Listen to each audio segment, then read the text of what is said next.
Hi there, my name is Alan Lamont. This is the last in a series on the Knights Templar, the secret history, and I'm going to really explain everything that I do know about this to give you understanding. Now,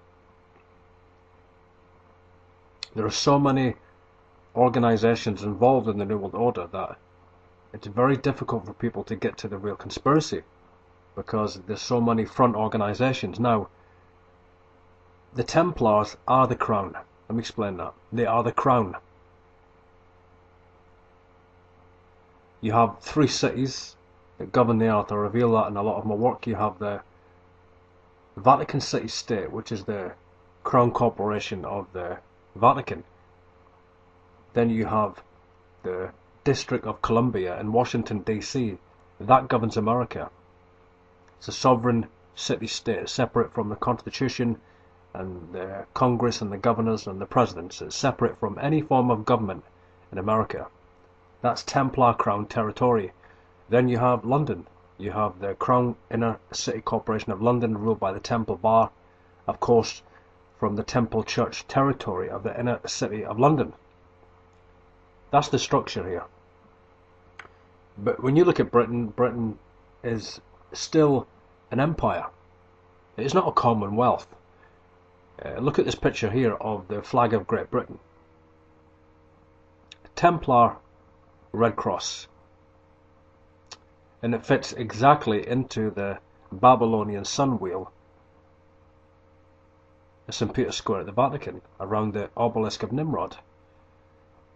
You'll notice that the vast majority of these Commonwealth nations that were colonised by the British Empire have Templar flags.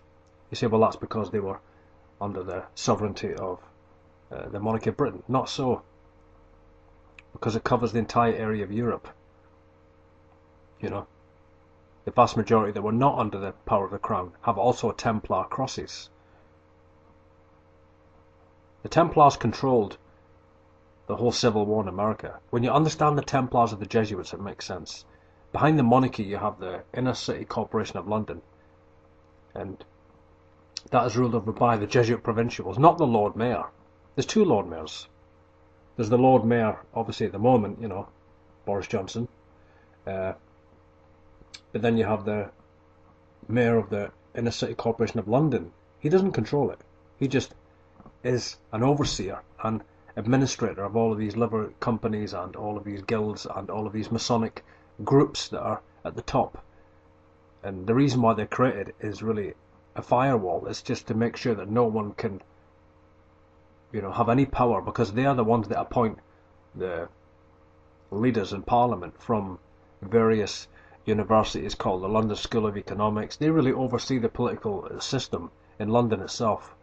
Westminster is a front. It's got no power. It makes no decisions whatsoever.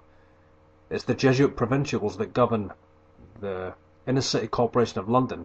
They're the ones that have the power. You have the same thing in America. Obviously, it's different in Washington, but you have the Jesuits of Rome, and the District of Columbia is in Maryland, you know. That's right. Around the area of Jesuit Georgetown University.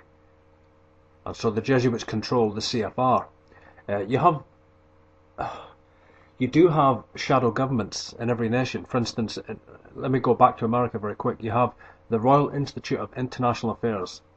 Okay, that is the government. That's the name for the British government. The Royal Institute of International Affairs.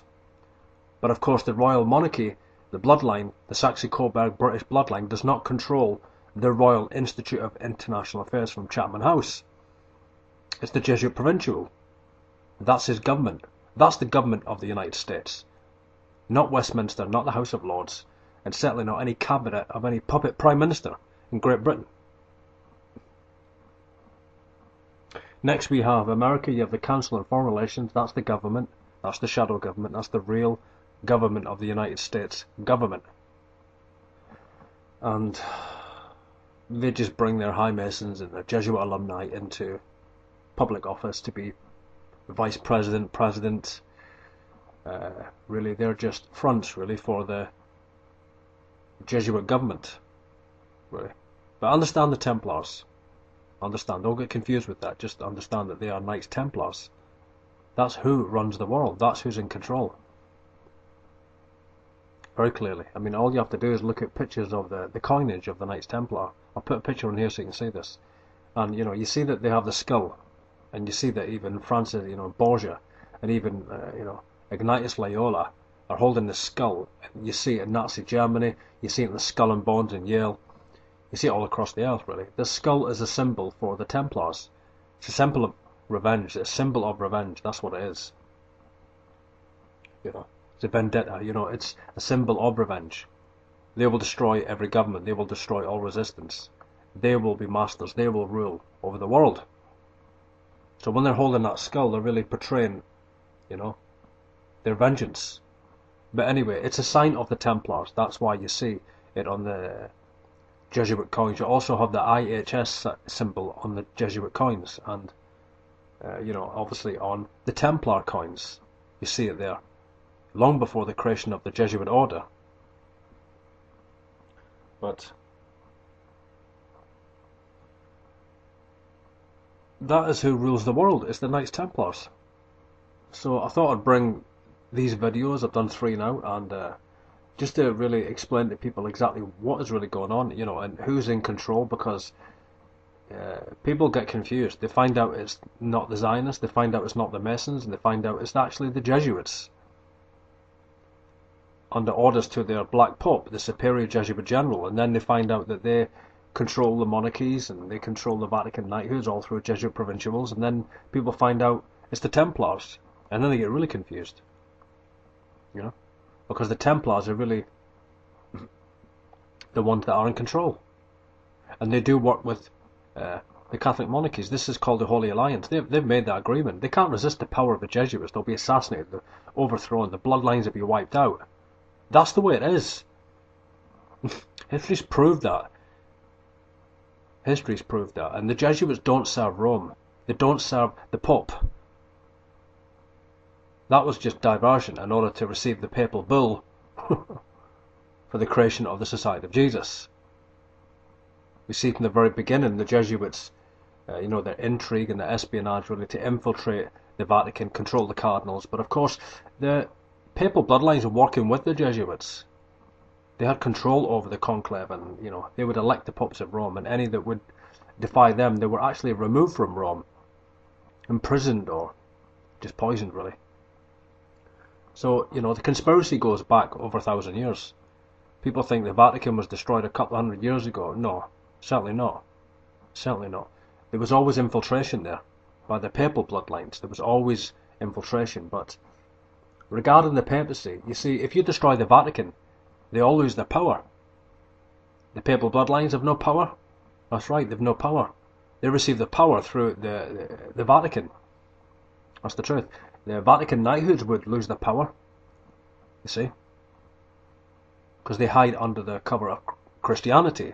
The Templars would have lost their power, so what they did is went underground and thought, okay, you know, payback's coming, you know, we'll destroy the Vatican, we'll destroy your, you know, royal bloodlines. In fact, we'll wipe out your bloodlines, and we will raise up, and we will create the Society of Jesus, called the Society of Jesus. The Compania, Knights of the Virgin, and we will infiltrate the Vatican, and then we will take over the popes, and then we will take over the cardinals, and then we will wage a war of revenge against all the monarchies and governments that have sought to destroy us. Once they'd done that, then they really created the Illuminati to infiltrate all the governments across the entire earth, and then to bring their counter-reformation against all Protestants and Jews, ultimately bringing a world war that will result in the building of the third rebuilt Jewish temple. You see, it's Vatican Knights that control the world. It's the Vatican Knighthoods. Pope Benedict was a Knight of Malta, you know. Look at all the popes over the last, you know, 50, 60 years. They've all been High Masons or Knights of Malta. That's all they are. Trained by the Templars, trained by the Jesuits. Same with the cardinals. They're all Vatican Knights. All you have to do is look at King John Carlos of Spain, and you know, he is equestrian order. He's a High Templar. He's a Knight of Malta. He's Order of the Garter. He's Order of the Golden Fleece. You see, they're all Vatican Knights. America is under the power of the crown, in the sense that you see the presidents go to Queen Elizabeth, for instance. Herbert Walker Bush was knighted into the Order of the Bath. It's an order of chivalry under the British Empire, and so was Reagan. You see, Nelson Mandela, as soon as he was released from prison, he went to the British Crown, of course, and was knighted into the Knights of Malta, because the Queen is a dame of the Knight of Malta, and Knights of St. John, that is, of Jerusalem. We see Mugabe, we see all of these leaders are Vatican Knights or High Jesuits. So, I'm not saying they're all Templars. Of course they're not all Templars, and of course they're not all High Masons, or High Jesuits, or High Vatican Knights. They'll be one or the other. They can't be all, So there is a structure here. Let me just say, within the Templar organisation, there's not many that know this truth. Right? Okay? Because you have a Masonic Templar organisation. Let me explain what I'm really saying. Okay, within Masonry, you have many High Knight Templars, but they don't understand that literally the Templars do control Masonry. They still exist. They control the Jesuits. The Jesuits wrote the high degrees. The Jesuits are really just a front for the Templars, and so on and so on. It's a deep conspiracy, and most Masons won't know this. It's the truth, It's the same with the Knights of Columbus. It's the same with the Knights of Malta. Even the Jesuit order. The vast majority of Jesuits that staff the universities and alumni structure, they don't understand that Templars are the Jesuits. That's for those at the high levels of the Jesuit Curia in Rome, and the Church of the Jesuit. They know that. And the provincials, of course, they govern the cardinals and bishops. So there's not many people that are privy to this information, and there's not many people bringing it out, but it is the truth. So, sometimes when you change your position, people get really confused and think, well, wait a moment, it's like you said Adolfo Nicholas was the Black Pope. You've been pushing up hard for 2 years. Now you're saying that Pope Francis is the Black Pope, and people think, well, wait, you're changing what you're saying. Well, of course, because we're all learning. You've got to think outside the box. You've got to go deeper into history, and you've got to go behind all of the different, front organisational groups to get to the real controllers, to understand who they really are. And they have created so many fronts that it's very difficult. So people just stop at one door and think, well, that's it, that's it. But they're being blocked by diversion. You see, you need to open that door and look who's behind it, and look to the power that's above them. That's the truth. It takes time, but it's worth it, because,